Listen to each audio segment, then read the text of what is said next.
সন্তানরা মাদের সাথে দাসীর মতো আচরণ করবে, কাজের লোকের মতো আচরণ করবে, রেসপেক্ট করতে ভুলে যাবে। কিয়ামতের আলামত। তাকারাবাজ জামান, সময়ের বরকত চলে যাবে, সপ্তাহ দিনের মতো চলে যাবে, মাস সপ্তাহের মতো চলে যাবে, দিন কয়েক ঘন্টার মতো চলে যাবে। এক সাহাবী জিজ্ঞাসা করেছেন নবী সাল্লাল্লাহু আলাইহি ওয়াসাল্লামকে, হে আল্লাহর রাসূল, কিয়ামত কবে? কিয়ামত কবে হবে? নবীজিকে জিজ্ঞাসা করেছিলেন।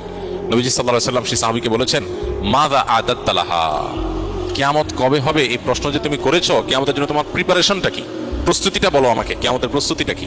তখন সাহাবী নবী সাল্লাল্লাহু আলাইহি সাল্লামকে বলেছেন, হে আল্লাহর রাসূল, আমার আসলে তেমন কোনো প্রস্তুতি নাই, তবে আমার একটা প্রিপারেশন আছে, সেটা হলো যে আমি আপনাকে ভালোবাসি।